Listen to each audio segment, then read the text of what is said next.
Buenas tardes a todos, todas y todes. Estamos con esta instancia en estos momentos de diálogo en un formato de conversatorio. Había sido pensado como una conferencia, pero después se tornó más diálogo con Gabriela Mancilla. Ella es presidenta de la Asociación Civil Infancias Libres.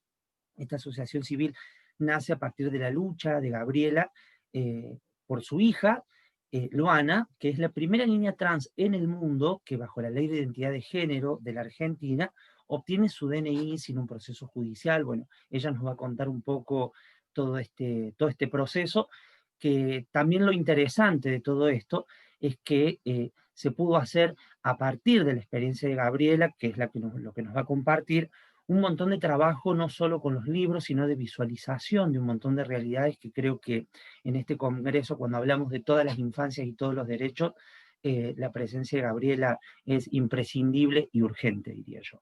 Así que, bueno, Gabriela, te doy la bienvenida al segundo Congreso Nacional de Educación e Infancia. En nombre de la Fundación Universitaria, nuestro agradecimiento por tu participación y tu predisposición para concretar esta instancia. Y bueno, te escuchamos, estamos todos muy atentos y ansiosos de escucharte. Bueno, muchas gracias. Gracias a ustedes por la invitación. Esto que decías que me parece sumamente importante el lugar para poder expresar que si hablamos de todas las infancias, cuando hablamos de infancias travestis y trans, no están legitimadas en ningún lugar. Cuando hablamos de todos los derechos, pareciera que nuestros hijos, yo soy, ¿no?, la mamá de una nena trans que ahora es preadolescente, Luana ya tiene 13 años, no están todos los derechos para todas las niñas tampoco, no están garantizados. Y pareciera que cuesta entender y cuesta tomar dimensión, porque quienes tenemos que interpelarnos somos nosotros y nosotras las personas adultas. ¿Para qué? Para tener una mirada por fuera de lo binario, por fuera de los estereotipos de género, por fuera de esta cultura y educación biologicista. Y cuando hablamos de biologicista, podemos hacer un paréntesis y explicar el por qué nos paramos desde esa terminología. Porque si vos tenés pene, cuando nacés, se te va a asignar un género en base a ese pene, a esa genitalidad, y se va a esperar de vos determinadas cosas. Que te comportes, que sientas y que respondas a las normas y a la lógica binaria de este sistema patriarcal, machista, colonialista, capitalista. Y todo eso tiene que ver con empezar a tener los mismos derechos para todas las infancias, que son las niñeces y adolescencias travestis y trans. Entonces, si tenés vulva, vas a tener que ser mujer y no cualquier mujer. Vas a tener que responder a todo esto que está establecido con anticipación a tu nacimiento. Este mundo ya funciona de esa manera. ¿Qué pasa con aquellas personas que responden a estas normas, como yo, por ejemplo, que nací con vulva, se me asignó el género femenino, se esperó de mí y se esperó que hablara, respondiera mis modales, mis preferencias, los juguetes con los que debía de jugar, no los que yo elegía, sino con los que debía, los colores, todo lo que está establecido, y el estereotipo de la nena con cabello largo, se te pone aritos, todo esto que está predeterminado, y vos respondés, como respondí yo, por ejemplo, bueno, hoy en la actualidad podemos empezar a hablar de personas cisgénero, ¿no? Y cuando no se responde a toda esta lógica biologicista y binaria, ¿qué es lo que sucede? ¿Qué pasa con estas niñeces que empiezan a demostrar una inconformidad constante y continua con lo asignado al nacer, con ese género asignado al nacer por su genitalidad? Bueno, ahí tenemos que empezar a hablar de niñeces trans, de niñeces travestis, pero ¿qué nos pasa a nosotros con esa palabra? ¿Qué nos pasa a las personas adultas cuando esa niñez no responde a lo esperado? Cuando dentro del seno familiar, ¿no?, que es una institución la familia, y es el primer lugar por estadística, ¿no?, el primer lugar de expulsión de una persona trans es su propio hogar. ¿Qué pasa con esa familia, con esas personas adultas que están esperando a un niño porque tiene pene, o a una niña porque tiene vulva? ¿no? Esta genitalidad que va a definir un futuro, una vida y una identidad como algo inamovible. Bueno, cuando estas niñeces pueden empezar a mostrar esta disconformidad, lo primero que reciben es la negación, es el reto, es el castigo, es el adoctrinamiento, el no podés, no, no es verdad, no, no puede ser, y eso me pasó a mí, ¿no? Yo tuve mellizos y, y obviamente tenían pene, ambas, eh, ya no sé ni cómo nombrarlo, hay tantas maneras de poder empezar a romper con lo binario, pero si yo les digo les bebés, por ahí ni les cierra, pero este lenguaje inclusivo es el que habilita a todas las identidades y a la conjunción de los géneros también, para poder nombrarnos a todos. Entonces les bebés tenían pene, y obviamente se les asignó todo esto que se presenta para el mundo, entre comillas, masculino. Y Luanita no respondió a todo esto. Pero ¿cómo me lo empezó a decir si no tenía ni siquiera la capacidad cognitiva de poder decirme, ni el entendimiento, ni el lenguaje, ni siquiera la información? Lo que pudo decirme a muy temprana edad, después de haber notado yo que tenía muchísima angustia, que tenía broncoespasmos, que empezaba a manifestar con el cuerpo toda esta disconformidad, a los 2 años lo pudo poner en palabras y directamente me dijo: yo, nena. Y yo pensaba que estaba educando, criando a un varón, por ese pene nada más. Y en este yo nena, en el primer yo nena de Luana, hoy entiendo en la actualidad que lo que quiso decirme es: no soy un varón, no soy lo que vos estás esperando de mí, no soy toda esa expectativa que pusiste y todo lo que se está volcando porque no siento, no me gusta, no quiero, yo soy. Pero para decirme que no era varón, no tenía otra posibilidad, no tenía otro casillero, lamentablemente, no tenía otra baldosa simbólica donde pararse, no existía en su proceso el ser trans, ni en el mío tampoco. Entonces, si no sos varón, sos nena. Y si no sos nena, sos varón, este binario dicotómico, o sos una cosa o sos la otra, y eso te lo va a marcar tu genitalidad. Históricamente, eh, ha existido esta represión y expulsión y negación, criminalización hacia las identidades travestis y trans. Esto no es nuevo, no es que Luana es la primera niña en el mundo, sino que es la primera niña que el Estado reconoce bajo la ley de identidad de género, que impulsó el mismo colectivo travesti trans. Esa es la historia y la diferencia. Y hay una familia que empieza a escuchar este sentir y esta construcción identitaria a los 2 años de edad, porque había un montón de cosas que no cerraban, estaba en una situación extrema de angustia, y lo único que estaba diciéndome es que no era varón. Pero si no era varón, lo primero que tuvo a la mano para decirme es: yo nena, yo princesa, que es el título de mi primer libro, Yo nena, yo princesa, Luana, la niña que eligió su propio nombre. Y ahí empezamos a Editaste adentrarnos con en esto. la ¿Lo editorial de la tenés ahí? Universidad General Sarmiento. De la Universidad Nacional de General Sarmiento. Sí. Un libro que ha sido declarado de interés cultural por el Senado de la Nación, ya va por la segunda edición porque la primera agotadísima, interpela muchísimo, informa y te hace repensar un montón de cosas, hasta la maternidad misma, hasta tu propia identidad, quiénes somos, ¿no? Y esto de que Luanita eligió su propio nombre, la pregunta siempre es: ¿con qué libertad te podés nombrar si tu propio nombre te lo elige otra persona? Y debes de responder a ese llamado también, ¿no? Es para cuestionarnos y reflexionar sobre un montón de cosas, sobre este mismo sistema, sobre esta matriz que nos condiciona y que nos ordena, nos clasifica y nos dice: tenés que ir por este camino y no te podés correr, porque ahí es donde viene la represión y las consecuencias de la desobediencia. Y estas niñeces vienen a desobedecer todo esto.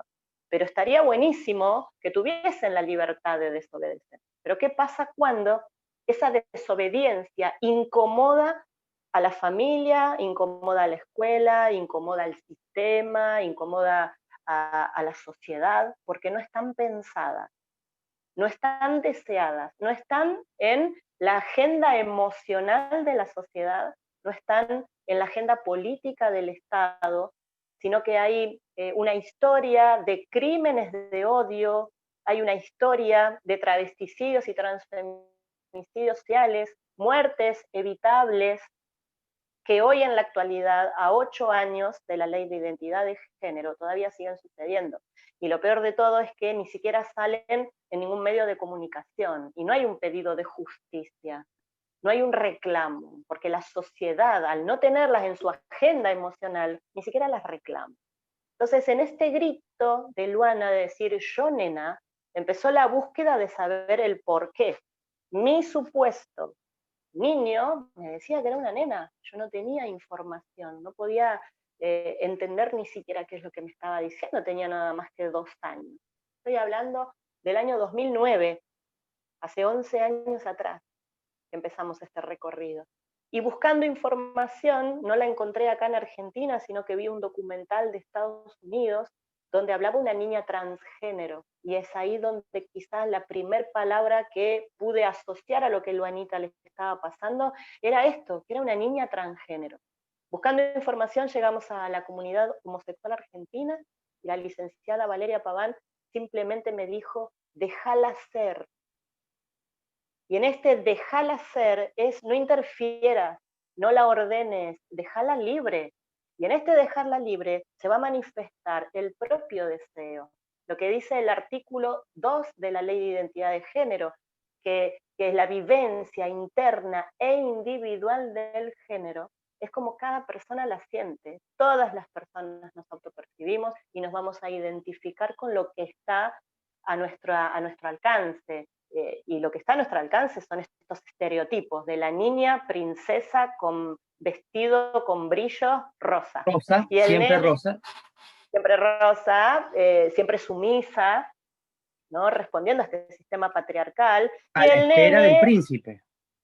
a la espera del príncipe, que es el nene, que es el superhéroe, que te rescata, que obviamente va a tener un estereotipo, se va a esperar esa fortaleza, que obviamente va a ser con una palmada de felicitación de todo este sistema, y tiene que ver con romper todo esto también.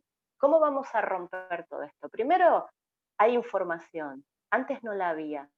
Con Luana hemos transitado un camino en una soledad absoluta, con muchísima violencia, padeciendo muchísima discriminación del año 2000, antes de que Luana empezara la escuela, en el año 2012 se aprueba la ley de identidad de género en Argentina, pero Luanita lo empezaba a manifestar mucho antes, o sea que para esa época Luana tenía 5 años, ¿no? Ya se había elegido su propio nombre. A los 4 años me dijo, mira, yo soy una nena y me llamo Luana. Y si no me decís Luana, no te voy a contestar. Y tenía solamente 4 años. A mí me llevó 2 años de mi vida a encontrar herramientas, encontrar información que acá no había. Llegué a la comunidad homosexual argentina, como te decía, y empezar a trabajar con Luana tenía que ver con que ella se supiese trans, con que amara su cuerpo, con entender que no hay un cuerpo equivocado, que es una niña trans, que todo el colectivo travesti trans estaba luchando por la ley de identidad de género que se aprueba en el año 2012, un año después de que Luana se nombra a sí misma con ese nombre, y empezar también a transitar la escuela, que hoy en día, en el año 2020, todavía tenemos una educación sumamente biologicista y binaria, una educación que ordena y que expulsa. No, no es que solamente te echa y te dice vos no podés estar, una educación que te obliga a encajar en un mundo que no es el tuyo, donde no tenés un espejo, donde no hay pares, donde no está tu cuerpo, donde no existen libros que tengan láminas de niñas con pene o de niños con vulva. Se habla solamente de la corporalidad de la mujer, la corporalidad del hombre, y no hay otra cosa, no hay historicidad travesti trans dentro de la escuela. Entonces, ¿cómo una niñez trans puede soportar estar dentro de una escuela. Primero tiene que pasar por el abrazo de la familia, que mamá, papá o quienes estén dentro de la familia entiendan que es una niña, un niño, una niña trans. Hablar de acompañar la transición también tiene que ver con reconocer que hubo una imposición previa, porque si no nadie tendría que transicionar a ningún otro género, ¿no? Que la construcción identitaria es mi propia vivencia, lo que siento, cómo soy, es su esencia y que nada va a poder modificarla, como nadie pudo modificar mi percepción de mí misma y quién soy y cómo me construyo. Es mucho más complejo lo que tiene que ver con la construcción identitaria, pero no es el destino de las personas, la biología, el sexo anatómico, no es el destino. Y todas las personas no van a responder a los estereotipos y a los roles de género que están impuestos en esta sociedad, y mucho menos ahora en la actualidad. Entonces, ¿quiénes tenemos que empezar a hacernos un montón de preguntas? Y las personas adultas, y el Estado por sobre todas las cosas, y los agentes del Estado por sobre todas las cosas, porque hay una doble responsabilidad. Yo creo que en este transitar que tuvimos con Luana, tuvimos que hacer una crisis con lo aprendido, con el sistema. Yo tuve que correrme del lugar de protagonista de este mundo adultocéntrico que lo único que hace con las niñeces es decidir todo el tiempo qué es lo que esa niñez tiene que hacer y que se le obliga de alguna u otra manera, ¿no? Una niñez que prende la tele, la televisión, y no tiene un dibujito que la represente, que abre un libro de cuentos y no se encuentra en un libro de cuentos, que no tiene pares, que no tiene espejo, ¿no? Porque evidentemente, obviamente las estadísticas dicen que hay una sola persona trans dentro de su hogar, porque no es que las niñeces abundan, eh, no son aceptadas, no son reconocidas, son acalladas, son reprimidas, entonces no abundan. Cuando esa niñez tiene la fortaleza suficiente, como la que tuvo Luana, para sostenerlo en el tiempo y decirme a mí lo que yo no podía entender siquiera, es cuando puede sobrevivir, por lo menos, ¿no? No es que una niñez a los 2, 3 años, que es donde se empiezan a nombrar y a diferenciarse, todas las niñeces lo hacen, no te va a decir, soy una niñez trans porque no me siento identificada con el género asignado al nacer, en base a mis genitales, entonces mírame, no me digas más que soy un niño, soy una niña, por ejemplo. No lo va a decir así. Y ni así lo dijera de esa manera, la familia no puede entender en la primera expresión. No es que inmediatamente dicen, ay, qué lindo, buenísimo, vamos a desestructurar toda nuestra vida y te vamos a empezar a acompañar. Esto no sucede, es un proceso donde este mundo adultocéntrico se toma el tiempo que necesita, avasallando todos los derechos de estas niñeces, ¿no? O sea, el sufrimiento es enorme, el índice de suicidio dentro de los adolescentes trans y travestis es del 40%, y la expectativa de vida de una persona trans travesti es de 35 años. Y esto no ha aumentado, yo creo que hace más de 15 años que se sostiene la misma expectativa de vida. A pesar de la ley de identidad de género que ya lleva 8 años. Totalmente. A pesar.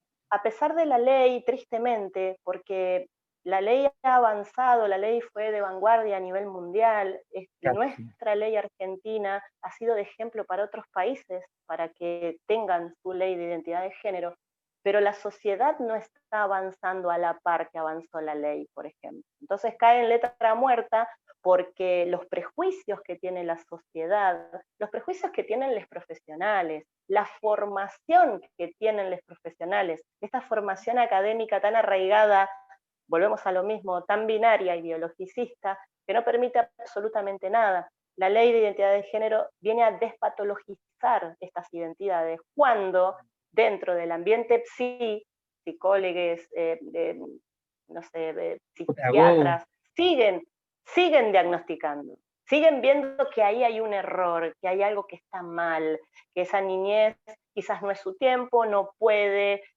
tiene que esperar, hay que reprimirle, hay que inducirla para otro camino. Hay algo que vos mencionaste, Gabriela, que es esto del adultocentrismo, que me parece muy tremendo, que creo que es uno, no solo eso, pero es uno de los motivos, digo, como más centrales a la hora de que la sociedad no acompañe esto que es en vanguardia legislativa, pero que no es en vanguardia social, cultural y del proceso que la sociedad hace. Porque si vos te pones a desandar un poco qué es lo que está pasando, por qué hay tantos desfasajes entre legislación de vanguardia y sociedad que no avanza, 40% de porcentaje de suicidio adolescente, expectativa de edad 35 años, que Marlene Guayar perfectamente en su teoría travesti trans lo plantea como un genocidio. Ella Total. desarma el concepto de genocidio y se cumplen con todos los requisitos: violencia institucional, persecución, estigmatización, expectativa de vida. Ya la expectativa de vida hace que sea categóricamente un genocidio. Pero digo, creo que acá el fondo tiene que ver con estos dos paradigmas que son la patria potestad versus la autonomía progresiva del niño. Eh, Porque si no, queda como que los legisladores locos pusieron una ley de vanguardia a partir de los 0 años, porque parece una locura para el que realmente no entiende la diferencia entre estos dos paradigmas.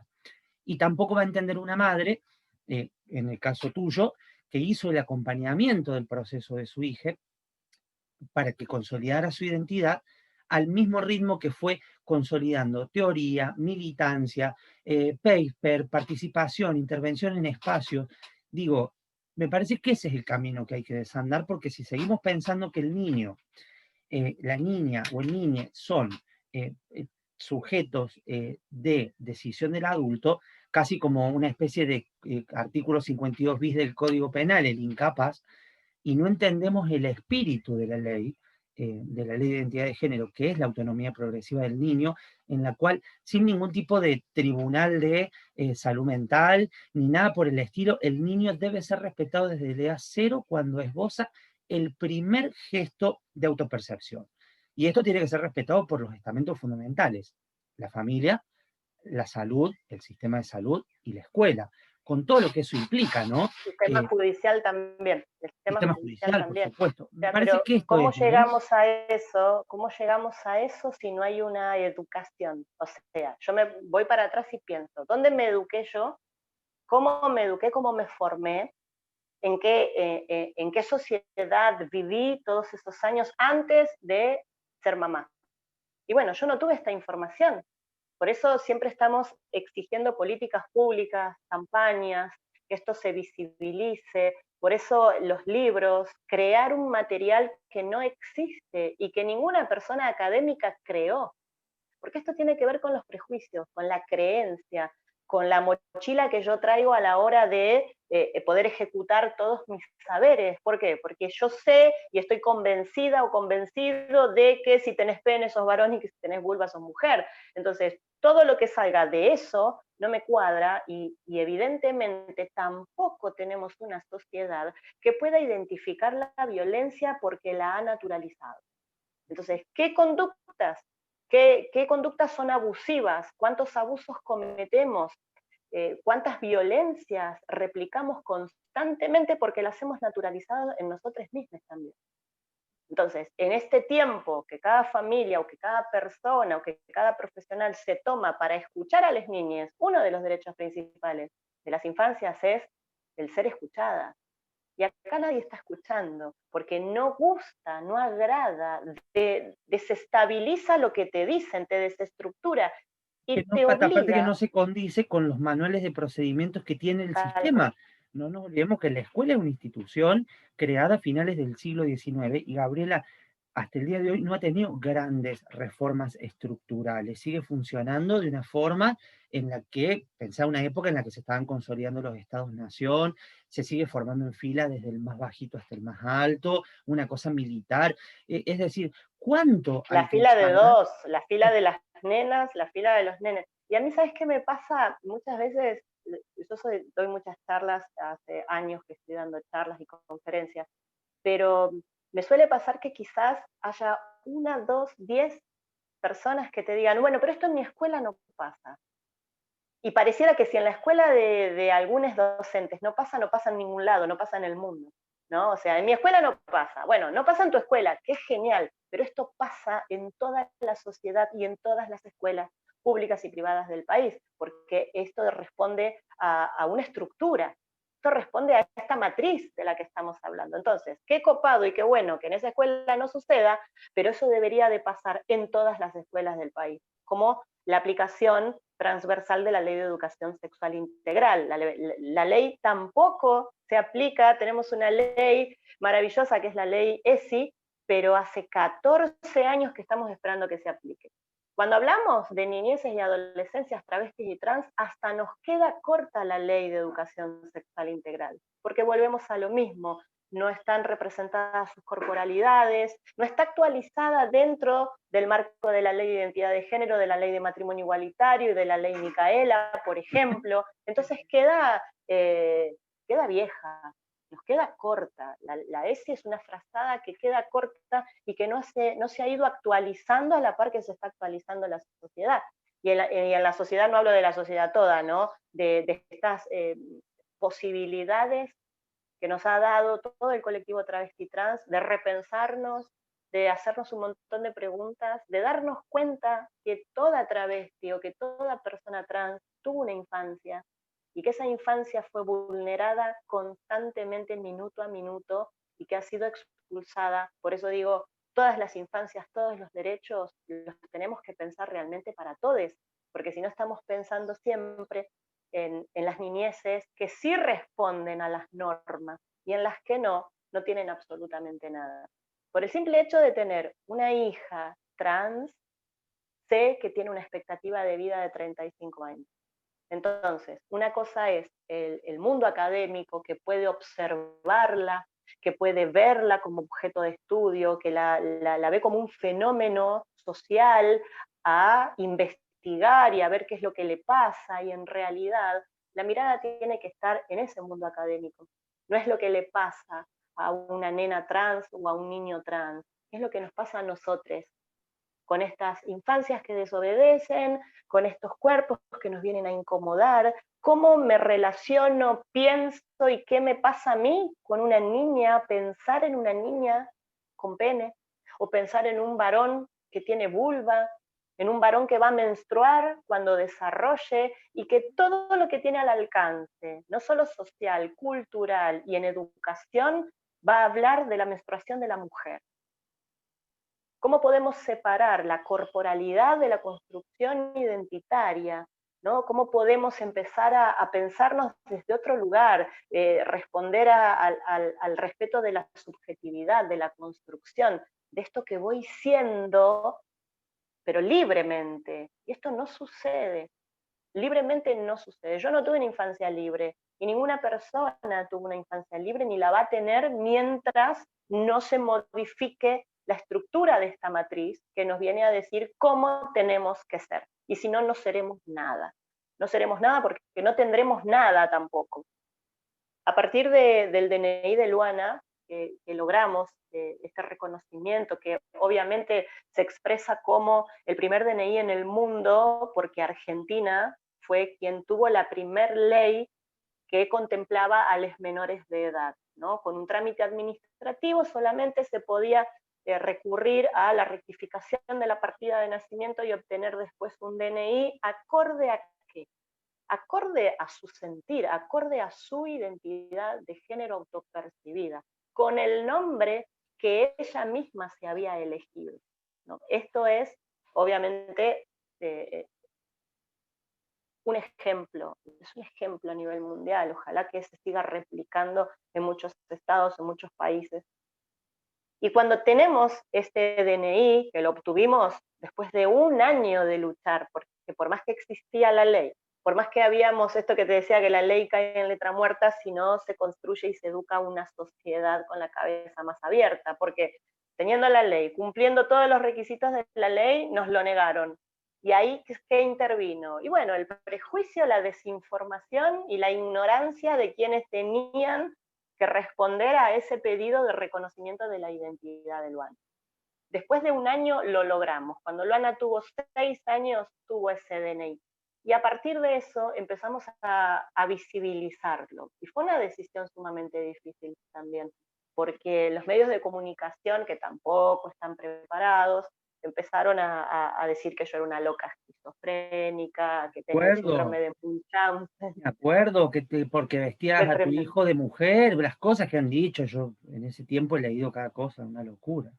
Y salir a la calle en un barrio del conurbano de la provincia de Buenos Aires, un barrio que todavía tiene calle de tierra, donde es mucho más, la violencia se nota mucho más, en un barrio de casitas bajas donde te están espiando por la ventana, y salir a caminar con Luana y con Elías, con su hermano mellizo, recibiendo toda esa violencia, porque imagínate que si la televisión te dice que la que vive ahí es una loca esquizofrénica que va a matar a sus hijos, imagínate la violencia que recibimos. Y sostener esta visibilidad y esta coherencia en la historia fue lo que hoy, bueno, nos trae acá a este congreso, pero también fue lo que le salvó la vida a muchas otras niñeces también. A diferencia de todas las instituciones que dependen del Estado, que tienen que velar por los derechos de las infancias, las niñeces y adolescencias, estuvieron ausentes. Cantidad de psicólogos y psicólogas que estuvieron ausentes y diagnosticaban a un montón de niñeces, escuelas, pediatras. La gente empezó a responderme a mí, empezó a buscarme a mí, empezó a buscar a esta mamá que le decía, es por acá. No es por el lado ni de la patologización, ni del miedo, ni por el lado del prejuicio, ni por el lado de la violencia, es por el lado del amor. Abrazá a tu hija, a tu hijo, a tu hija, escuchá qué tiene para decirte y parate frente a esta sociedad que le va a violentar a cada minuto. Entonces, al llegarme un mensaje, dos, tres, porque el DNI de Luana fue eh, entregado en una conferencia de prensa mundial. O sea, no había manera de no estar visible y de que esta cara no saliera en todos lados, ¿no? Pero después de eso viene la publicación del libro, que tenía que ver con un cuaderno que yo había tomado nota y había escrito a modo de carta y de relato, como mensaje de fortaleza para Luana, ¿no? Tomando conciencia del mundo que le esperaba, de esta expectativa de vida del colectivo travesti trans, de todas las resistencias y el no lugar que iba a tener dentro de una sociedad por ser una nena con pene, fue que empecé a escribirle para que cuando fuese grande, mirá lo que me imaginé, Claro, cuando tuviese sí. 15 años y quisiera quitarse la vida por no resistir este mundo. Y es ahí donde, ay, me emociona cada vez que pienso, perdón, cuando tuviese esa desesperación, porque yo pensé que no iba a poder llegar a cambiar absolutamente nada, o que, imagínate que Luanita tenía 4 años nada más, entonces pensármela a los 15 era desesperante.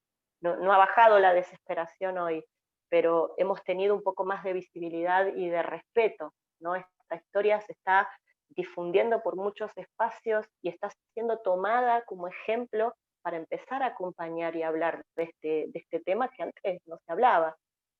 Y dejarle una nota y escribir diciéndole cuánto vale su vida, que ella no es un pene, es una persona y que tiene derechos y que luche y que me daba muchísimo orgullo y que ante cualquier adversidad, que no pensara en quitarse la vida, porque la amaba, porque tiene una familia que la ama, porque hemos trabajado muchísimo para abrazarla y porque en realidad no es ella la que está mal, sino este mundo es el que está mal. Esta sociedad es la que está mal, es la que es violenta, es la que no acepta, es la que no quiere. Esta sociedad es a la que le falta mucho amor y mucho conocimiento. Entonces, ese libro, este diario íntimo, lo publica la Universidad Nacional de General Sarmiento, lo apoya porque es una universidad nacional, ¿no? Que este libro que lo escribió una mamá que ni siquiera había terminado el secundario cuando lo escribí, creo que volqué todo el amor que tenía y la desesperación para salvarle la vida a mi hija, y sin querer le salvé la vida a un montón de otras niñeces y adolescencias.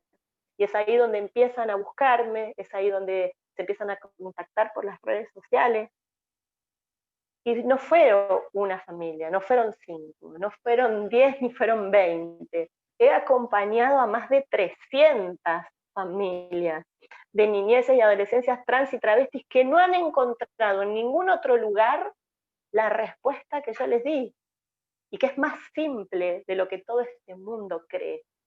Simplemente es amor, simplemente es abrazarle y luchar, porque no hay nada creado, hay que hacerlo.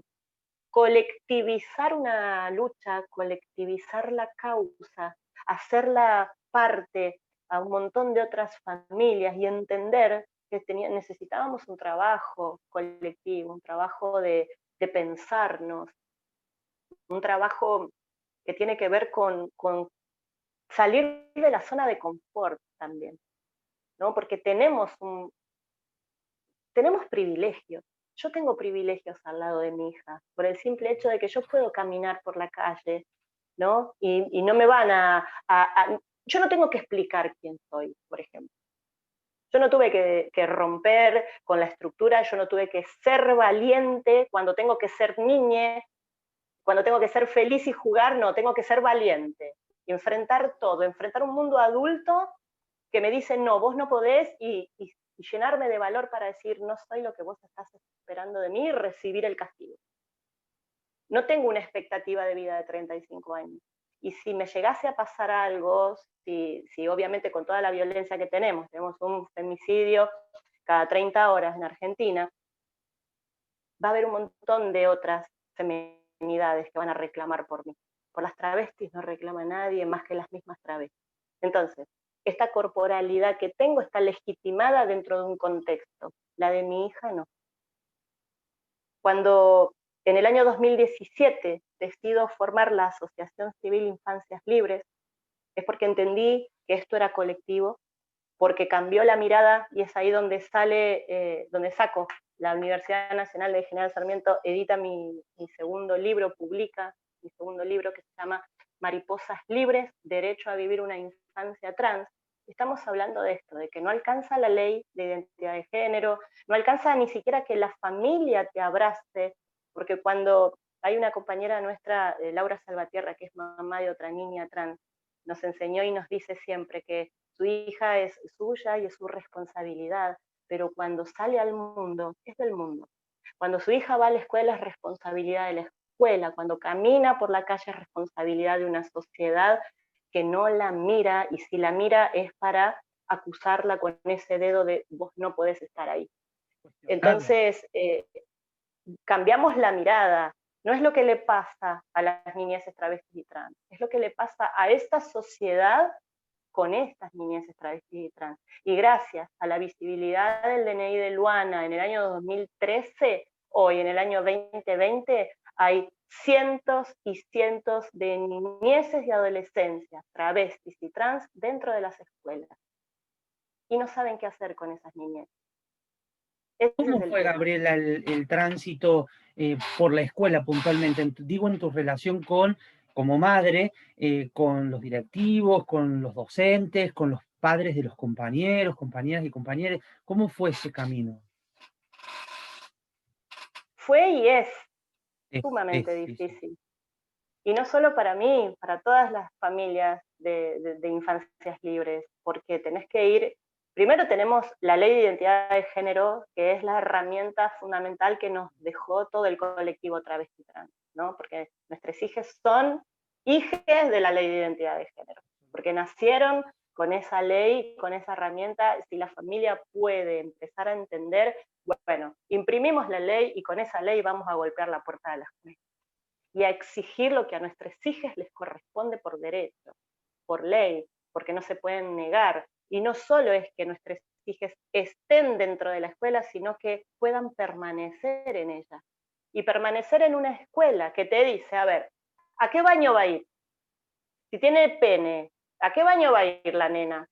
¿Qué va a ir con las otras nenas? Bueno, ¿y a qué baño va a ir el nene con vulva? Que va a ir al baño de todos los nenes que tienen pene. Y en la crisis que hace, y lo que genera, y la incomodidad, es tremenda. El rechazo y la violencia es inmediata. Y empezar a preguntar qué le pasa a esa niña o ese niño, observarle, y no ni siquiera intentar modificar las categorías por las cuales se está ordenando a esas niñeces. Modifica esta estructura porque les quita la vida.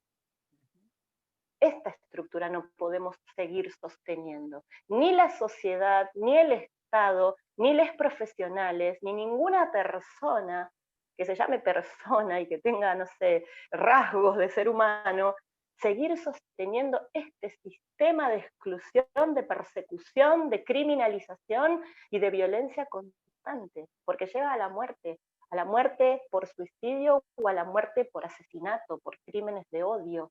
Y esto sucede hoy en la actualidad, a 8 años de la ley de identidad de género, y con todo lo que Y supuestamente se te habla. sumo vos decías esto de los crímenes de odio, los índices de suicidio. Creo que también hay, por la cantidad de amistades y gente con la que trabajo, amigos, amigas, amigues que también transexuales, transgéneros, travestis, también veo muy fuerte el mandato del patriarcado respecto a la estética de los cuerpos. Ujú. Y es ahí donde viene también otro debate que es muy profundo acerca de todo lo que son las intervenciones quirúrgicas, los procesos de hormonación, que siguen respondiendo a los mismos estándares que viene a plantear el patriarcado, ¿no? De cómo debe ser el cuerpo de una mujer.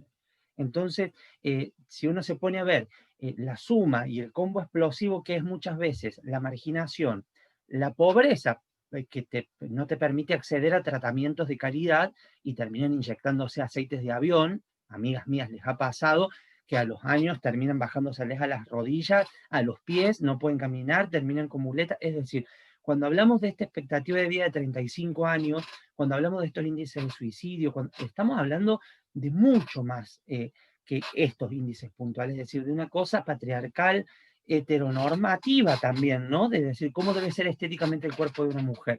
Yo no te he escuchado, sí, pronunciarte respecto a esto, pero me gustaría por ahí que lo compartas en vistas a lo que puede venir, ¿no? Que si bien nadie lo puede planificar con Luanita, ni decidir, porque ella va a hacer en su libertad el ejercicio que crea necesario, quisiera saber, bueno, un poco tu mirada sobre esto. Mira, volvemos a los estereotipos y volvemos a todo lo que ya está instalado. En una sociedad donde, volvemos a lo mismo, no hay espejo, no hay lugar. Si mi nena camina por donde camina, los estereotipos son estos de feminidad, ¿no? Y de masculinidad. Eh, no hay en la escuela nada que refiera a una identidad travesti o extrabinaria o no binaria, no existe nada de eso. Y solamente tenés que tener dos lugares para ocupar, o se es mujer o se es varón, pero se es mujer con tetas, se es mujer con pelo largo, se es mujer con vulva, se es mujer, no podés ser cualquier feminidad ni cualquier mujer, entre comillas. Lo mismo pasa para la masculinidad, ser varón, ser hombre y todo esto que está instalado.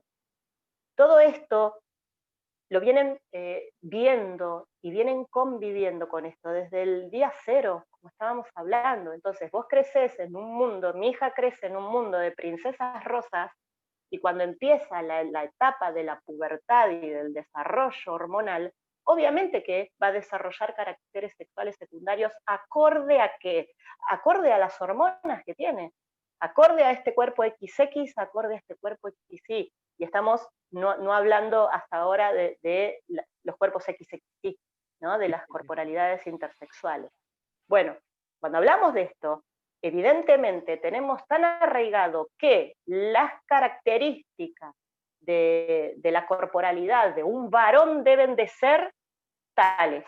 La barba, la nuez, la contextura, y las de una mujer tal. Bueno, y estas niñeces crecen en este mundo lleno de estereotipos y de modelos aceptados o no, de cuerpos aceptados o no, de cuerpos de vidas que valen y de vidas que no valen nada. Bueno, ¿qué es lo que voy a hacer? Y voy a tratar de acceder y de llegar a ese estereotipo y pararme en ese lugar, porque otro lugar no tengo, ¿no? Yo creo que esto es lo que está instalado.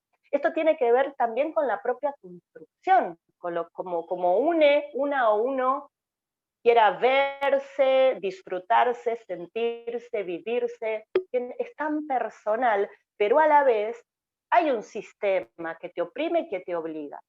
Porque si no, no sos. Porque si vos no te pareces a esa tipo de femineidad o mujer, no claro. te pareces a esa masculinidad, bueno, ahí empiezan los agentes de la norma a castigarte constantemente y a no darte lugar. Y la burla, los correctivos por salirte de esa norma. ¿Y a qué me refiero con los correctivos? Las violaciones, los golpes, las palizas, porque no es solamente que te ven y como no sos igual, sos la persona diferente, te respetan. No, no, no, empiezan a intentar corregirte, adoctrinarte, y viene la violencia inmediata. Entonces, ¿dónde me voy a parar? Mi cuerpo desarrolla, y se desarrolla como es el cuerpo, que tiene que ver con la subjetividad y la identidad autopercibida. Son dos cosas totalmente diferentes. Bueno, tiene que ver con las gónadas, tiene que ver con el propio desarrollo de la hormona que tiene ese cuerpo. Si tiene testículos, va a desarrollar determinadas características como la barba, la nuez, el grosor de la voz. ¿Por qué? Porque eso es lo que tiene de hormona ese cuerpo. Y si tiene, por ejemplo, un alto nivel de estrógenos, de progesterona, bueno, va a desarrollar de otra manera, va a desarrollar mamas, tiene útero y ovarios, va a menstruar. ¿Qué tiene que ver con la autopercepción del género? Nada. Esa es la característica de esa corporalidad. Al principio, creo que del otro año, Luanita tenía 11 años, hace 2 años, obviamente empezó a desarrollar, ya con 11 años empezó a desarrollar. ¿Qué es lo que hoy que el sistema de salud, yo creo que es una deuda enorme y les estamos exigiendo a las familias, por lo menos las familias de infancias libres, una inmediata respuesta de qué es lo que sucede con las corporalidades de nuestros hijos ante el ofrecimiento de bloqueadores de la pubertad, ¿no? Y hemos pasado con Luana por esa situación. ¿Qué es lo que sucede? Para evitar el desarrollo natural del cuerpo, se le empiezan a dar a las niñeces bloqueos de la pubertad. ¿Qué hacen? Estamos hablando de menores de edad, no estoy hablando de las personas adultas que ya desarrollaron y que pueden, a conciencia y con conocimiento e información, elegir o no un tratamiento hormonal o una cirugía, lo que necesite la persona, lo que la persona quiera para construirse a sí misma y vivir su corporalidad. Cuando sos mayor de edad ya tenés. Claro, cuando vos ya sos mayor de edad tenés otro conocimiento. Bueno, cuando vos sos menor de edad, para las masculinidades trans, entre los 9 y los 11 años se les ofrece bloqueos de la pubertad. Y a las feminidades trans, travestis, entre los 12 y los 14 años se les ofrecen estos bloqueos. Son inyecciones que se dan cada mes, todos los meses, o cada 3 meses durante 4 o 5 años consecutivos mientras dura todo este desarrollo hasta los 16 años, donde ya cambia hasta la legislación porque pasan a ser que pueden decir sobre cualquier intervención, sea beneficioso, perjudicial o no para la salud, ya lo pueden elegir. Yo estoy hablando de menores de edad, ¿no? Estos bloqueos de la pubertad, lo que te pueden asegurar investigando y recurriendo a varios y varias endocrinólogos y endocrinólogas y pediatras, estos bloqueos lo que producen es disminución de la estatura, mínimo 10 centímetros, descalcificación en los huesos, y no es cualquier descalcificación en los huesos, porque es en pleno desarrollo. O sea sí, para el resto. Vas a imaginarte que lo primero que le pidieron a Luana fue una densitometría. ¿Por qué? Porque iba a empezar a descalcificarse. Pero no te hagas problema, porque ahí le empezamos a dar suplemento de hierro. Bueno. Y empieza una cosa que vos decís, bueno, ¿para qué? Bueno, puede tener posibles cefaleas, posibles náuseas. Los genitales no desarrollan más. O sea, una feminidad queda estancada su genitalidad hasta los 16 años. O sea que si Luana hubiese empezado con los bloqueos de la pubertad a los 11 años, a los 16 tiene el pene del tamaño de una niña de 11, ¿no? Para las masculinidades trans, estos bloqueos lo que hacen es dejan de menstruar o evitan la primera menstruación y el desarrollo de las mamas. O sea, volvemos a moldar el cuerpo al modelo hegemónico y evitamos que rompa el estereotipo. pero ¿y la salud?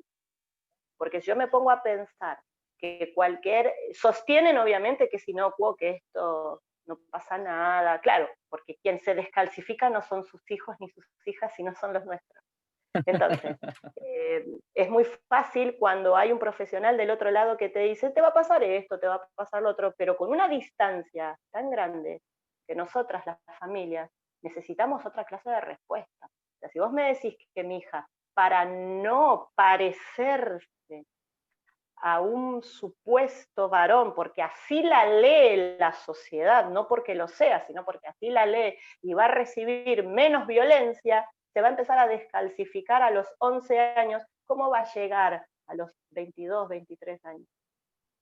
Yo quiero que viva, pero yo quiero que viva y que tenga una vida saludable. Y además, ponerte a pensar qué es de mujer y qué es de hombre, qué es ser mujer y qué es ser hombre, qué te hace ser ese hombre y qué te hace ser esa mujer. La barba te hace hombre, las tetas te hacen mujer. Esto de empezar a separar la corporalidad y el desarrollo del cuerpo de la subjetividad y de la construcción identitaria con la autopercepción del género. Hay un montón de corporalidades y hay un montón de identidades. Y sí, hay feminidades que tienen barba y que tienen voz gruesa y que tienen nuez y que tienen pene, y son las feminidades, travestis y trans. Y hay un montón de masculinidades que tienen vulva y que tienen tetas y menstruan. ¿Por qué? Porque son masculinidades trans. Y ahí está la visión de este cuerpo saludable también. Porque si no van dejando la salud, o dejan la salud física o dejan la salud psíquica, en soportar toda la violencia que la sociedad les está exigiendo. Bueno, Y en dar sos nena, respuestas, en dar claro, respuesta a esos parámetros, sí, sí. tenés DNI, mirá lo que te digo, ¿no? A propósito, sarcásticamente. Sos nena, tenés DNI de nena, te vestís como nena, bueno, parecete a una nena. Si no, no. Bueno, yo a veces me enojo con mis amigas trans porque el halago es, parece una mina, es re mina. No Capaz que está pareces totalmente trans. operada y tiene aceite de avión hasta en las pantorrillas. Pero digo, yo siempre llamo y terminamos peleando a veces y a veces no, y damos los debates y a veces no, pero es exactamente como lo estás describiendo, como yo lo Pero veo. es que todas las personas somos víctimas de este sistema. Todas somos víctimas. Y las personas travestis y trans están más obligadas que el resto a responder a esos estereotipos, porque si no te matan, si no, no podés sobrevivir. Si vos entrás a un lugar así, no sé, como te ves ahora, con camisa, cabello cortito y tetas, no te van a respetar, no te van a ver, ni te van a nombrar como vos. Si mi hija entra a un lugar con barba, se le nota mucho la nuez y tiene la voz gruesa, no tiene teta y se le nota el bulto, la van a tratar de tipo, la van a tratar de chabón y encima la van a cagar a palo por puto, ¿no? Porque esta sociedad que dice que Claramente. está avanzando todavía ve al puto en la vereda de enfrente y en la familia de enfrente. No quiere el puto en la familia, no quiere a la traba, a la travesti en la familia, La pero quieren sí tiene amigas ni la travesti, quiere en la amigos escuela, putos. ni la quiere en la escuela, ni la quiere en el Totalmente. sistema de salud, ni la quiere, es decir, no, en ningún lado es bienvenida. En el único lugar donde es bienvenida, que tampoco, es en una esquina para la prostitución, siempre y cuando haya connivencia con la policía que las deje trabajar. Pero Pero vos sabés que más allá de eso, ahora me gustaría también hacer hincapié en eso, porque si vamos a hablar de las infancias y los derechos de las infancias y adolescencias, las adolescencias travestis y trans tienen derecho de estar dentro de la escuela y no en una esquina, siendo prostituidas. Y vamos a hablar también de quiénes prostituyen a esas niñas, porque no es una elección. El 75% de las chicas trans y travestis que sobreviven en el sistema prostituyente, siendo prostituidas, no es que se prostituyen a voluntad, sino que son prostituidas, lo han hecho desde que son menores de edad, desde a partir de los 13 años. ¿qué Entonces, ¿dónde porcentaje? está la sociedad? El 75%. El 74,7% está en la revolución de las mariposas de la Defensoría del Pueblo, es un libro que sale a 10 años de la gesta del nombre propio, que viene a denunciar esto, ¿no? Que son niñas, pero son niñas, ¿por qué? Porque el lugar de expulsión fue la familia, el lugar de expulsión es el Estado, el lugar de expulsión es la escuela, y a estas niñas que tienen pene, a estas niñas travestis, no las reclama nadie. Si una niña tiene vulva y es menor de edad, tiene 13, 14 años y está siendo prostituida por un montón de varones pedófilos, porque ni siquiera se nombra el crimen ni el delito, sino que se criminaliza a esa niña travesti por estar en la esquina. Y no al varón adulto que va a consumirlas y a explotarlas sexualmente, ¿no? Mira cómo la sociedad viene a cambiar y el Estado, que es Totalmente. presente acá sin hacer nada, cómo reaccionan los vecinos, las vecinas, si esa niña tuviese vulva y fuese una niña cisgénero, se asombrarían, llamarían a la policía, buscarían a la familia, como una niña con vulva está ahí en la esquina, está siendo prostituida. Pero si esa niña tiene 13 años y es travesti, se ha naturalizado ese lugar de la esquina y no de la escuela, por ejemplo, y no adentro de su familia. Entonces somos toda la sociedad cómplice de todo esto que está sucediendo. Y nos queda cómodo que esto suceda también, porque no la tengo a la trabita en el aula, no la tengo a la travesti adentro de mi casa, me desligo de todo esto y obviamente este sistema prostituyente la explota porque le conviene, porque es la perversión mayor de esta sociedad, es ir a consumir a una trabita de 13, 14 años. O sea, es perverso, es cruel y alguien tiene que denunciarlo. Pero lo han denunciado a lo largo de toda la historia las travestis y no las han escuchado. Hoy, ¿sabes cuál es la diferencia? Que la estamos denunciando nosotras, las mamás, los papás, las familias que decimos, basta con nuestras hijas, no, yo quiero a mi hija viva y la quiero dentro de la escuela. Y como yo no la voy a echar de mi casa porque la amo y la abrazo, te voy a exigir a vos, escuela, sistema de salud, sistema judicial, sociedad, que la respetes, porque mi hija no es del sistema prostituyente, mi hija es mía, de mi amor, de mi cuidado, de mi protección, y vas a otorgarle los derechos que tiene. Y es ahí donde se quiebra la historia, es ahí donde se empieza a hablar de lo que nunca antes se habló. ¿Por qué? Porque yo me puedo colar dentro de los mismos lugares donde se cuela cualquier otra persona cisgénero. Y entro acá, a este lugar, a decir, basta, basta con las niñeces travestis y trans. Pero este lugar quizá, como todos los lugares, no lo han tenido históricamente las personas trans y travestis, porque no han llegado, no han tenido acceso a nada. Entonces, a hablar de una nueva educación, una educación que sostenga el derecho, no que cree un derecho nuevo, que sostenga el derecho que tienen todas las niñeces y adolescencias. ¿Para qué? Para que se hable de corporalidades, para que no se hable más de la menstruación de la mujer o el embarazo de la mujer, porque ahí es donde los varones trans reciben toda la violencia. ¿Y cómo vas a ir a una escuela? ¿Cómo vas a soportar? ¿Cómo vas a ir a comprar una toallita higiénica si te dice que es femenina la toallita? Claro. ¿Cómo te vas a pensar embarazado si esta sociedad no te puede pensar embarazado? Y eso es maravilloso, eso es maravilloso. Pero con estos tratamientos de bloqueos de la pubertad, otra de las cosas importantísimas que le sucede a nuestros hijos es quedar estériles. Pero hoy tenés hasta familias de niños trans que te dicen, bueno, no, él no va a gestar, va a quedar estéril, ahora tiene 5 años, pero bueno, son bloqueos, son cositas que minimizando, y esto le corresponde al sistema de salud realmente decir cuál es la consecuencia del uso de los bloqueos de la pubertad y para qué, y por qué, para quién, para quién, por qué debo de transformar y en ese transformar mi hija pierde su salud.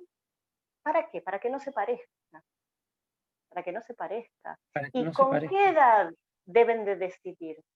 No tienen 20, 25 años, tienen 11, de 11 a 14 años. Y además, otra de las cosas que nos pusimos a pensar con Luana, porque tengo que hablarle todas estas cosas, y su vida sexual, y su orgasmo, y su virilidad, porque no va a tener erecciones.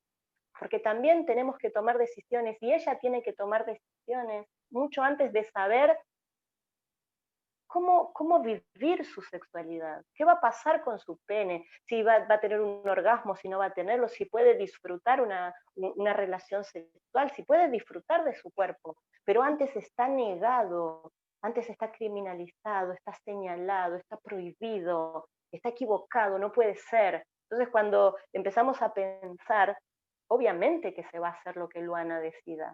Yo tuve que hablar esto con mi hija cuando tenía 11 años de edad y decirle, bueno, Luana, llegó el momento, ¿qué es lo que vas a necesitar? ¿Qué es lo que vos querés para vos? ¿Vas a darte los bloqueos de la pubertad o no? Si te vas a dar los bloqueos de la pubertad, te va a pasar esto, esto y esto. Y si no te los vas a dar, te va a pasar esto, esto y esto. Te van a condenar, te van a perseguir, te van a burlar, te van a castigar, van a violentarte porque se te va a notar.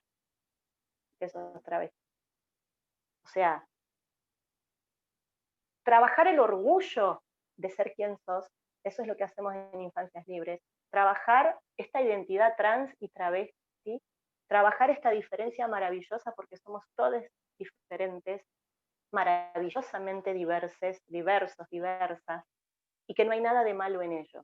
Pero no se puede trabajar solamente con la autoestima de las niñeces y adolescencias trans, travestis, sin trabajar con los prejuicios de la sociedad al mismo tiempo. Absolutamente.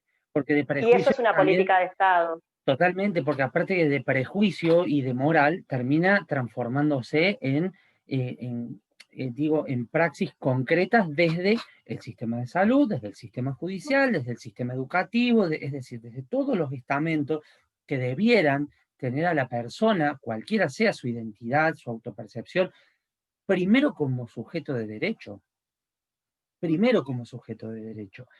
Si realmente pudiéramos entender eso en todos los aspectos de la vida, me parece que las cosas serían muy distintas, pero bueno, implica también una deconstrucción hasta incluso de las currículas con las que se forman los profesionales, los médicos, psicólogos, psicólogas, psicopedagogos, psicopedagogas, es decir, todos los que también hacen una sobre patologización. No puede ser que hoy y saliendo un poco de las identidades travestis trans, todos los niños que tienen un rasgo que sobresale de la normativa escolar ya tengan una sigla en el DSM, que es el Manual de Psiquiatría. Hace poco escuché el OPD, OPS, la verdad que no quise seguir leyendo, el síndrome de oposición desafiante. Es decir, el alumno alumna que le contesta mal, que Perdón le que me contesta a la ría, autoridad. pero el síndrome de oposición desafiante, tendríamos que tenerlo todos para desafiar este sistema de mierda, perdón. Porque si no, Absolutamente. esto, vos tenés que ser obediente. Si te atreves a no ser obediente, ya tenés una patología, ya te pusieron el sello. Una Mirá, patología. Elías, el mellizo de Luana, tiene Asperger. Es maravilloso entender cómo la simpleza de la sinceridad y de la interpretación rápida de un niño o una niña con Asperger, ¿no? ¿Vos te pensás cómo es tratado mi hijo? ¿Vos te pensás que las escuelas que no solamente expulsaban a Luana, porque obviamente, por más que vos quieras abrazar y tengas la buena voluntad no alcanza. La buena voluntad queda nula cuando no se modifica esto que decíamos, ni la currícula, ni se agrega todo nuevo contenido, ni la persona que está dentro de la escuela se deconstruye. Porque no es solamente agarrar la ley, leerla o hacer una lámina y decir, bueno, no O solo alcanza. usar el lenguaje inclusivo. No alcanza. No O sea, porque alcanza. en realidad tiene que ver conmigo y con lo que me pasa a mí, con todas las preguntas que nunca me hice. Entonces, por más que me digan, dale, vení, esta escuela es inclusiva, eso es la peor frase para mí. Porque vení que te voy a incluir, no voy a modificar nada, te voy a incluir a vos, como dice Susie Shock, metido de los pelos en algo, Y vas a tener que amoldarte a esto que te va a reventar, a esto que te va a hacer mal, a esto que te va a dañar, pero vos te tenés que amoldar, vení que te incluyo. No, empecemos a modificar lo que ya está, porque ya la estás excluyendo, ya la O sea, estás no tendría que haber obligando. motivos por los cuales tener que incluir, porque es un espacio que también le pertenece, como sujeto de derecho. Incluir tiene esa simetría de poder de que te doy permiso.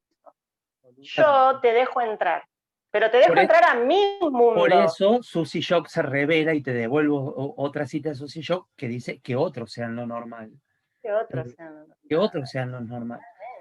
Gabriela, realmente ha sido... ¿Cómo pueden tratar, te termino de cerrarlo Sí, de claro. Elías, cómo te pensás que estaba preparada la escuela para un niño con Asperger? Para un niño que lo literal, el que no entiende los chistes, el que obviamente va a necesitar que le des la orden de que empiece a copiar. Y ahí te das cuenta que quien está frente al aula, no todas las personas que tienen la responsabilidad de estar frente al aula van a ver la interseccionalidad de cada estudiante, van a ver qué es lo que necesita. Tiende a homogeneizar la clase. Y quien puede que siga y el que no que se quede. Bueno, es que en realidad cuando yo te decía esto de que nos olvidamos de que la escuela fue creada a finales del siglo XIX y no ha tenido grandes cambios, vertebralmente hablando, yo soy un convencido. No levanto una bandera de muerte a la escuela, pero me parece que la No, escuela no, yo tampoco. es No, un modelo que se agotó. Es decir, no. en aquel Fracasó, tiempo como dice Susi. fracasó Esta humanidad y ha fracasa todos los fracasado, este días. sistema fracasó Y una cosa es y se tiene que fracasar y hacer. otra cosa ya directamente es operar en contra de las libertades, operar en contra de las subjetividades, porque hoy la escuela es una máquina de reproducir desigualdades en términos de la construcción de la subjetividad. O sea que terminó siendo todo lo opuesto a lo que se levantan tantas banderas de la pedagogía, sobre todo de la pedagogía más progresista o más de izquierda. Termina siendo realmente una antinomia, una contradicción en sí misma desde el momento en que los salones, las aulas, tienen que tener el sistema de calificación, que todos tienen que aprender, Los determin- baños. los baños, el sistema de organización gradual, es decir, los ordenamos por, o los organizamos por edad, y no los organizamos ni por alicientes, ni por perfiles, ni por incentivos artísticos, culturales, nada. Una cosa Pero que siempre los organizamos. Pero siempre bueno, por organizamos. supuesto. Y de paso somos inclusivos y les traemos y les damos un espacio, ¿no? Para que Claro, porque sean somos normales, recopadres. porque Pero somos ¿sabes qué es lo recopados. que a mí me preocupa? Que los profesionales, los y las profesionales, están educados en esa escuela también.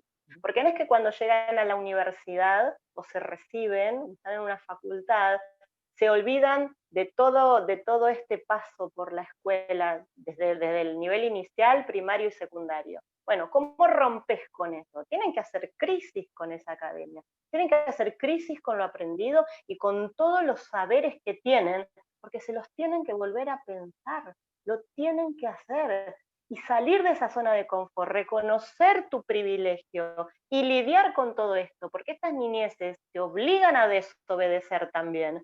Eso es lo que la gente no quiere hacer y esa es la mayor resistencia, porque este sistema opresor, patriarcal, machista, lo sostenemos entre todos, porque si no sería muy fácil, o sea, lo sostiene la gente que le conviene y evidentemente le conviene a la mayor parte de la sociedad, porque si no, no alcanza con un docente, una docente ocupada, ocupado. Es que lo que pasa es que también me parece que muchas veces los y las docentes eh, pueden vociferar justificativos como, bueno, no fuimos formados, no fuimos preparados. Bueno, yo tengo mis grandes Bueno, discusiones, yo creo que en la vida, en términos generales, en ninguna profesión, ni en ningún aspecto de la vida, nadie está preparado para nada. Creo que cuando hablamos de empatía, esa palabra que a nadie se le cae de la boca, la empatía es un concepto mucho más profundo de lo que se está todo el tiempo balbuceando. Es un concepto que nace realmente de haber transitado el mismo dolor, no haberlo vivido, digo transitado, con una escucha realmente desde un alma abierta, no tanto desde el contenido y desde ya preparar mi retaguardia para defenderme de que a mí no me lo enseñaron en la universidad, yo no me preparé en el profesorado para esto. Es no tengo decir, las herramientas, hay no una tengo ley de las identidad de herramientas. género. Pero no las voy a crear tampoco. Existe la comunidad homosexual argentina. Estamos en democracia. Las travestis y trans cada vez se hacen escuchar más. Uno camina y ve manifestaciones, la casita roja, la casita de las trans, hasta incluso Mónica Astorga, una monja que se dedica al trabajo con trans, con todas las Te iba a reservas. decir justo cómo puede vivir una niñez travesti trans dentro de una escuela religiosa.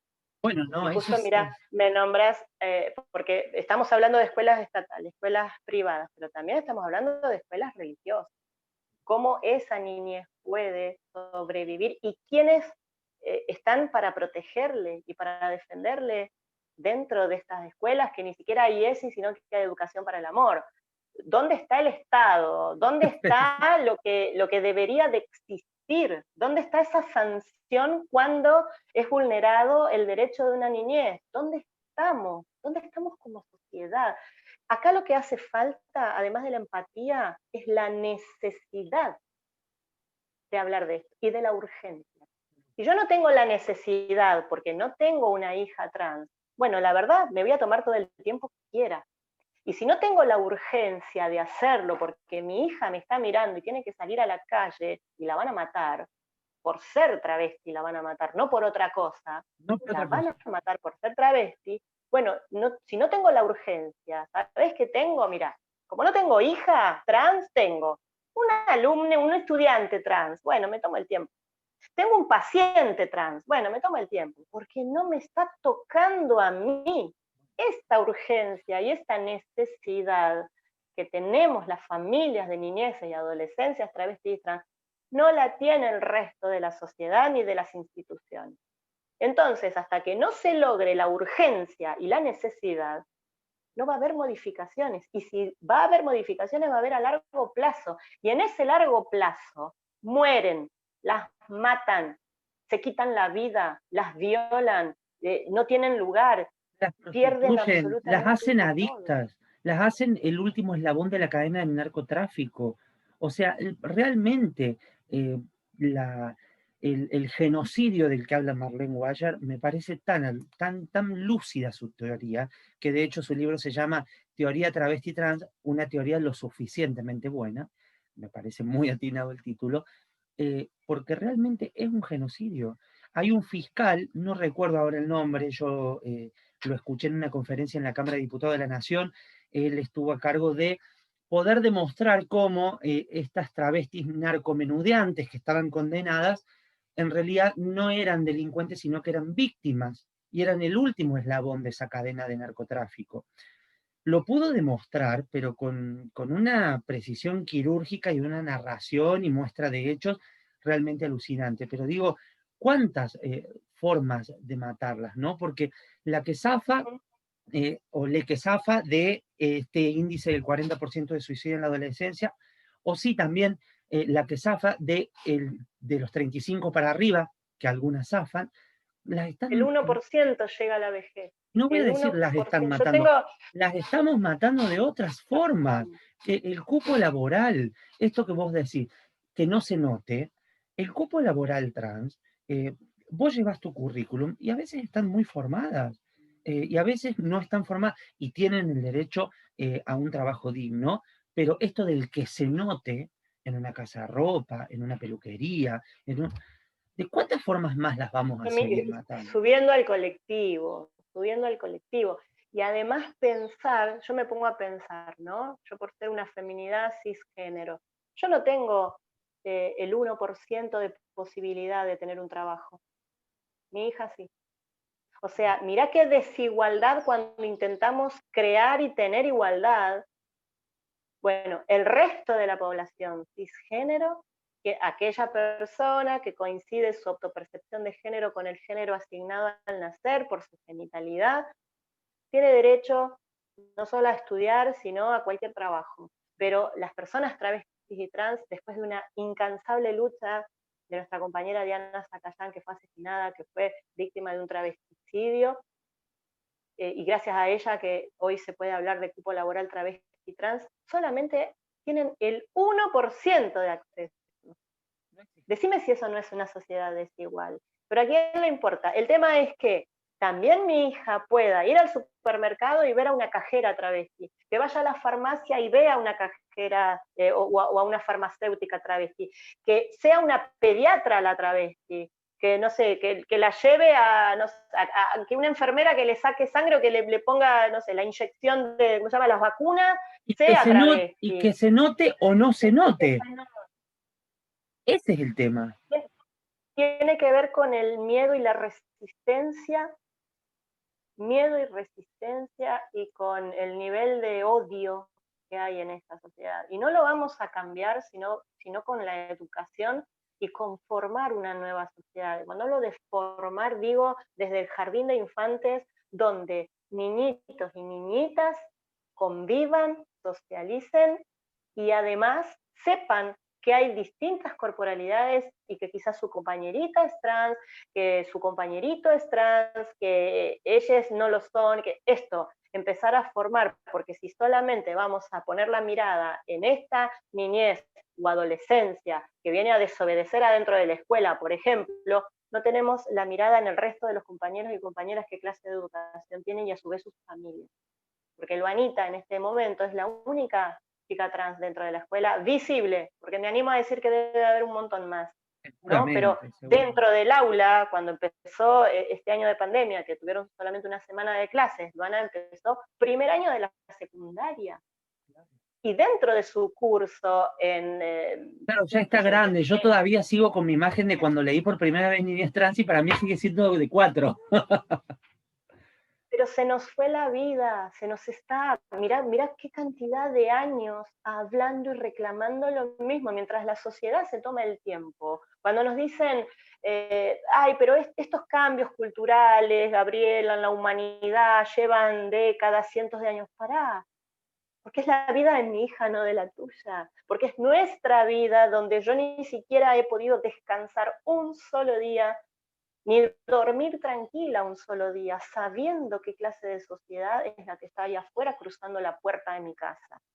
Que ni siquiera puedo prender la televisión porque dicen cualquier cosa, mi hija no puede agarrar un libro sin que reciba violencia, ¿no? O sea, se nos pasó 11 años de nuestra vida luchando para que la sociedad respete.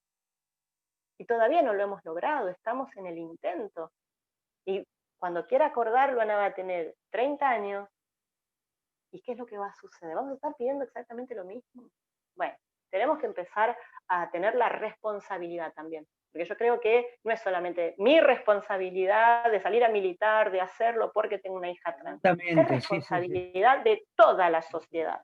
La doble responsabilidad que hoy tiene cada profesional y cada persona que tiene niñeces y adolescencias a cargo en el lugar que sea, ya sea en un club, ya sea, no sé, en clases, no sé, me imagino, ponele, de teatro, un instituto, de lo que sea, la escuela, el sistema de salud, el judicial, todas las personas y todos los profesionales que tienen a cargo niñeces y adolescencias hoy no pueden estar dejando de lado este tema, no saber que existe la ley de identidad de género, no saber cómo aplicarla. Ya no hay excusas de decir yo esto no lo sabía, a mí no me formaron, a mí no me dijeron. Yo tengo solamente la secundaria y estoy creando y escribiendo los libros que hoy los profesionales están leyendo. Pero tuve la necesidad y la urgencia, a diferencia del resto de la sociedad que se va a tomar su tiempo para ver si está bien, si está mal, si puede, si no puede, si quiero, si no Ya se quiero. compra alguno de tus libros y en algunas vacaciones los lee.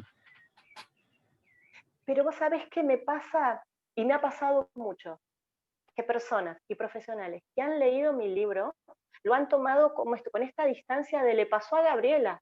Claro, bueno, Uy, lo voy a leer por si algún día me toca un estudiante o si algún día me toca un paciente, o lo voy a leer porque esto ahora es un auge y ahora es de moda, pero a mí no me toca.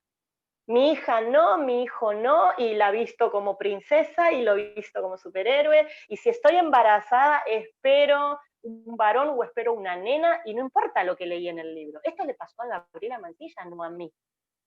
Y me ha pasado que leí tu libro, lo entendí, me encantó, lloré, porque me dicen, lloré con tu libro, y hoy tengo yo un hijo trans y no sé qué hacer. Ah, porque te tocó a vos, porque nunca lo hiciste carne, porque nunca empatizaste desde ese lugar que estabas diciendo vos recién. Esto, el puto en la casa ajena, pero en mi casa no.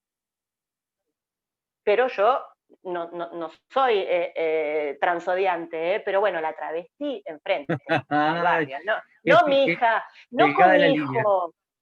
Porque quizás, yo sabes lo que me pregunto muchas veces, que no solamente la sociedad o en todos los espacios va a haber una travesti o en cada familia, ponele que no.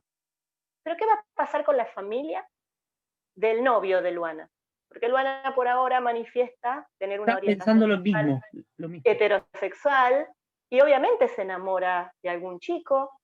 ¿Qué va a pasar con la familia de ese chico y con ese chico?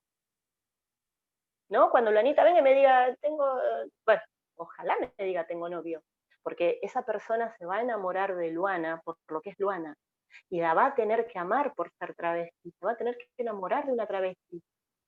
Lo que hoy sucede es que las esconden, que las consumen, que las burlan, pero que no las llevan a la casa el domingo a comer los ravioles con la familia y le dicen, mamá, te presento, papá, te presento a mi novia. Eso no lo hacen todavía. No se comparan los sufrimientos y las violencias, obviamente, en la cual también es mucho más fuerte y perjudicial para la traba o la trans. Pero también hay en ese mandato del heterosexual que se enamora de una trans, toda esa presión del patriarcado a tener que responder ante la familia como un varón cis heterosexual. De hecho, Rita Segato tiene pequeñas concepciones en las cuales reconoce el espacio de víctima justamente en calidad de depositario de toda esa presión familiar, social, cultural, histórica del hombre heterosexual. Obviamente, es lo mismo que no sale por urgencia. Bueno, todos ya llegó un momento en el que tenemos la responsabilidad eh, de ponernos a leer, de ponernos a empatizar en serio, de ponernos a repensar y problematizar, porque recién cuando vos mencionabas esto del 1% y me decías, ¿no te parece desigual? Desigual sería un 60-40. Esto es un exterminio.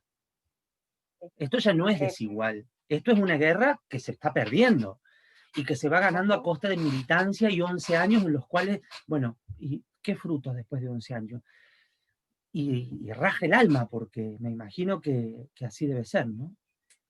Y los frutos, mira, después de 11 años, lo maravilloso es que Luana se ama, se sabe trans, sabe que no es una chica como el resto de las chicas, está orgullosa de quién es, no tiene disconformidad con su corporalidad, no tiene disconformidad con su genitalidad, ella está sumamente tranquila, feliz de ser quien es, pero tiene miedo de salir a la calle. Y en esta situación de pandemia, a diferencia del resto de la sociedad que tiene ganas de salir, que quieren salir, nuestros hijos no quieren salir de casa porque es un montón de violencias menos que sufren a diario. Soportar estar en un lugar donde sos la única persona a la que están observando constantemente, y no solo la observación y la burla, porque dentro de esta sociedad de mierda que tenemos hay un montón de corporalidades y de identidades que sufren burla, que sufren violencia, ¿no? Pero la identidad travesti es la que está criminalizada. ¿No? Ya con ese sello de criminalización, nadie quiere estar ahí, o nadie quiere estar con. Y se te nota y tenés que hacer lo posible para que no se te note. Y el miedo que te genera la sociedad. Nosotros en Infancias Libres hemos hecho el primer relevamiento, que mirá qué loco también, la palabra loco, no, qué injusto, porque hicimos el primer relevamiento estadístico a nivel nacional y registramos 100 experiencias de estas 300 que pasaron por el espacio, registramos 100. ¿Dónde está esta estadística? ¿Quién del Estado apoyó esta estadística? ¿Y esta estadística está en todos lados, en todas las universidades para estudiar? No. La hemos sacado a pulmón y la estamos difundiendo a pulmón, y dentro de nuestras páginas de Facebook, por ejemplo, que es Asociación Civil Infancias Libres, está el PDF de esta estadística para quienes quieran pasar, bajarla gratuitamente y encontrarse con la realidad. Porque no es que personas que no lo viven escribieron o armaron toda esta estadística, la hicimos nosotras, las familias, y todo nuestro contenido y todo nuestro material bibliográfico lo hacemos nosotros. Así como las travestis y las compañeras y los compañeros trans dicen nada sin nosotros, o sea, nada de las trabas sin las trabas. Nosotros decimos nada de las niñeces trans sin sus familias, porque no vas a entender, no, si no lo vivís, ¿quién va a saber qué es lo que nuestros hijos necesitan más que nosotras, las familias? Quienes estamos ahí escuchando y conviviendo las 24 horas todos los días de nuestra vida. Y no este panóptico, ¿no? Esto que observa y que de ahí crea ciencia, y de ahí sale una opinión. Pero nuestra voz es descalificada constantemente también. Seguimos siendo para un cierto sector estas madres locas, porque en un 85% acompañamos las mamás y en un 15% solamente los papás. Y esto es patriarcado puro. Puro. Mirad, Ahí está la mirad muestra. todo lo que tenemos que cuestionarnos, informarnos, leer, empezar a cuestionarnos, revisar todo lo que tenemos que revisar para empezar a hablar de infancias y adolescencias travestis y trans. Mirad todo lo que tenemos, nuestra propia vida tenemos que revisar, nuestra propia identidad, nuestro propio nombre, nuestras propias prácticas, lo aprendido, nuestros deseos, todo tenemos que revisar, porque esto es parte de toda esta historia. Hemos llegado hasta acá con una sociedad cómplice de este exterminio y de este genocidio que denuncia Marlene Guayar. Y hoy tenemos un montón de bibliografía, no solo de las compañeras travestis y trans, sino que tenemos por lo menos nuestra bibliografía que tiene que ver con las niñeces. Infancias desobedientes, cuerpos que incomodan, es el primer trabajo autogestivo que hizo la Asociación Civil Infancias Libres. Las mariposas también sueñan, es nuestro segundo trabajo, y estamos editando en este momento, para que esperemos que para fin de año lo podamos terminar y empezar el año que viene con esta difusión de un nuevo libro que va a empezar a denunciar los abusos que han sufrido históricamente y que sufren en la actualidad nuestras niñeces y adolescencias travestis y trans. Un material que no existe en ningún lado, no existe, porque vamos a no solo evidenciar los abusos, sino a describir cada abuso, a traer a la actualidad los abusos que fueron contra las travestis y las personas trans hace 30, 40 años atrás, que son los que sufren hoy nuestras niñeces, y denunciamos a cada institución y al Estado, y reflexionamos sobre todo esto, pero además planificamos la esperanza. Espero sinceramente que ese material, que va a ser sumamente rico, sea la materia prima para los espacios legislativos, para que puedan Ojalá.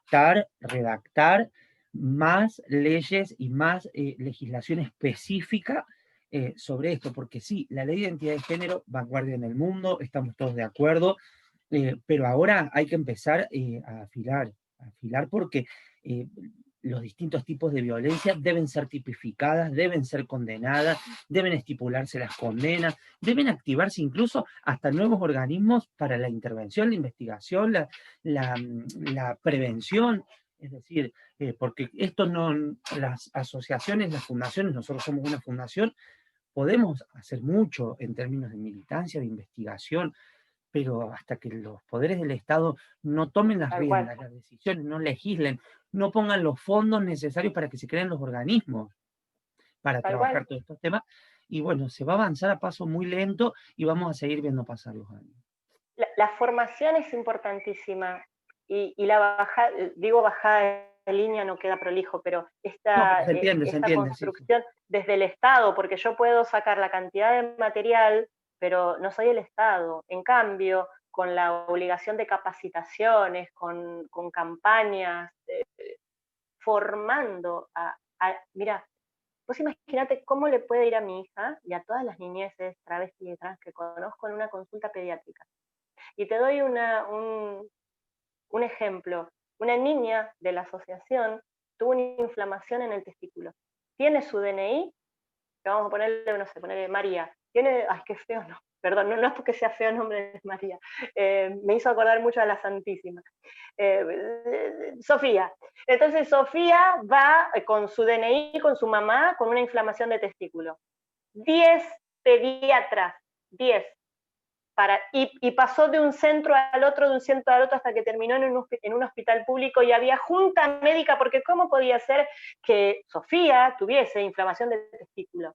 Bueno, esto tiene que estar en tu formación, porque tenés que entender que es una corporalidad trans, tenés que entender que es una feminidad trans, y que obviamente va a tener una inflamación de testículo, va a tener que ir al urólogo, y que las masculinidades trans van a ir al ginecólogo o a la ginecóloga, porque tenemos que empezar a romper este binario, esta educación biologicista, este sistema que no puede ver más allá de lo hegemónico, y tenemos que empezar a hablar de otra manera, y no por voluntades, por obligación. Claro, lógico, lógico. Ya Es hay por una obligación, a obligación. partir de la ley ya hay una obligación. Queda muchísimo trabajo, pero ya hay una obligación. Por eso digo, quienes se puedan escudar en que no me prepararon para, yo esto cuando lo No, estudié no me lo enseñaron, y la verdad que no es una justificación seria ni humana, ni no. humana. Primero Es porque está muy, la es, ley, es irresponsable, es y después porque ya no irresponsable. estamos en una dictadura donde las trabas son tres, las que se juntan clandestinamente. No, no. Son visibles, uno ve las redes, uno ve los travesticidios que los cubren de las noticias. O sea, mantenerse, como dice Ismael Serrano, inmóvil al borde del camino cuando todo está pasando, la verdad que es de una cobardía, digo, vomitiva, a mi modo de ver.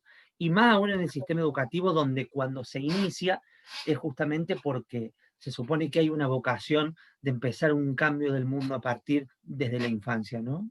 Eh, Me parece que, bueno, y ese es un poco el convite a todos los que han escuchado este espacio, por el cual te agradezco infinitamente, Gabriela, porque en términos personales, pero también para la Fundación, teníamos pensado invitarte, como te comentaba antes, para el Congreso Internacional, y teníamos previsto este de infancias y dijimos, bueno, ¿no? En infancias es el espacio y la temática perfecta para dialogar sobre esto. Ojalá que haya servido de mucho, que invite, por lo menos que haya generado una incomodidad como para decir, bueno, salgo de este lugar, mira todo lo que esta mamá me vino a decir, tengo que hacer algo con todo lo que sé, con todo lo que esto me genera, qué es lo que me está pasando a mí, qué tengo al alcance, porque hoy en realidad hay muchísima información, hay un montón de material bibliográfico creado, hay un montón de trabajo que hemos realizado, hay un montón de trabajo que sostiene el colectivo Travesti Trans, y ya no hay más excusas. Ahora queda en mí el accionar y no quedarme solamente con esto que me conmueve, que me enoja, y está bien que te enoje, está bien también que te conmueva, pero no solamente eso. No es como leer un libro, llorar, cerrarlo y seguir mi vida, no, hay que empezar a hacer algo. La responsabilidad por partida doble que tienen los profesionales de empezar a actualizarse, porque también vamos a exigir, así como ya tuvimos una entrevista, y dos entrevistas con el ministro de Educación de la Nación, vamos a exigir las familias y las asociaciones civiles que trabajamos con esta temática, que empiecen a modificarse todas estas cosas, que empiece a bajar todo este nivel de resistencia que hay en hablar estos temas, y en algún momento lo vamos a lograr.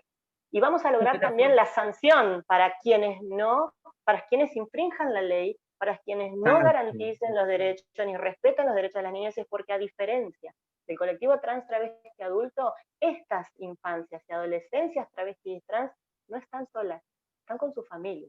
Y la familia tiene la herramienta primordial, que es la ley de identidad de género, entre otras leyes como la de protección integral de niñas, niños y adolescentes, la Convención de los Derechos del Niño, la niña y el adolescente, los principios de Yogyakarta. Tenemos hoy material para exigir el respeto hacia nuestras niñas. Lo que tiene que hacer el resto de la sociedad es empezar a informarse y a respetar. Mira qué tarea les dejamos. Ardua, ardua pero necesaria. Gabriela, te mando en la distancia, obviamente que si no estuviéramos en cuarentena el congreso hubiera sido presencial y nos hubiéramos podido abrazar en un teatro, en un auditorio, en una cancha, en donde fuera, porque los congresos nos gustan cuando son presenciales, pero bueno, aprovechamos de la tecnología y te mando un abrazo enorme y en nombre de la Fundación y de todos los que te han escuchado, muchísimas gracias en serio. Muchas gracias a ustedes. Hasta el próximo Muchísimas gracias. Te encuentro. mando un abrazo. Hasta el Gracias. próximo Chao. encuentro.